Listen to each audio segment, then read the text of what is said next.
The outcome of the upcoming U.S. presidential election in November has a significant impact on the Korean Peninsula. For South Korea, which is sandwiched between powerful countries such as China, Russia, and Japan, the U.S. policy on North Korea and foreign affairs, which will depend on who wins the election between U.S. President Donald Trump and U.S. Democratic presidential nominee Joe Biden, is more important than anything else. This week, Korea Now will look into the impact of the U.S. presidential election on the Korean Peninsula.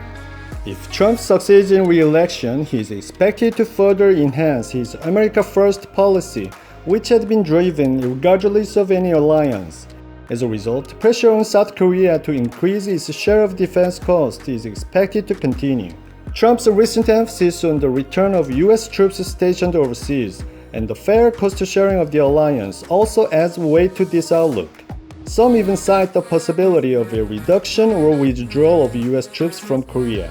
Meanwhile, it is highly likely that the top-down approach to North Korea, which is based on his personal ties with North Korean leader Kim Jong-un, will be maintained for now. Trump also insists his relationship with Kim was what had prevented what he claimed to be an imminent war under former President Barack Obama.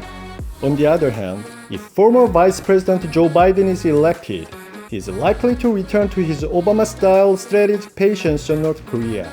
Strategic patience is a strategy that waits until North Korea succumbs while continuing military and economic pressure. Trump's top-down diplomacy between the leaders of North Korea and the U.S. is expected to be avoided.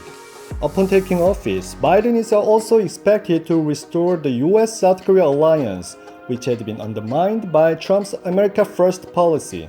In fact, Biden said in his recent nomination acceptance speech, "I'll be a president who stands with our allies and friends, and make it clear to our adversaries that days of cozying up to dictators is over." Biden has been firmly opposed to the withdrawals of U.S. troops from South Korea. At the moment, Biden leads Trump in various polls. However, many analysts say that it's difficult to predict the outcome easily under the current circumstances. This is because Trump's approval rating has been on the rise recently. Some even predict that the Hillary's nightmare in 2016 could be repeated. What are your thoughts on this? Please let me know in the comments below, and thank you for watching Korea Now.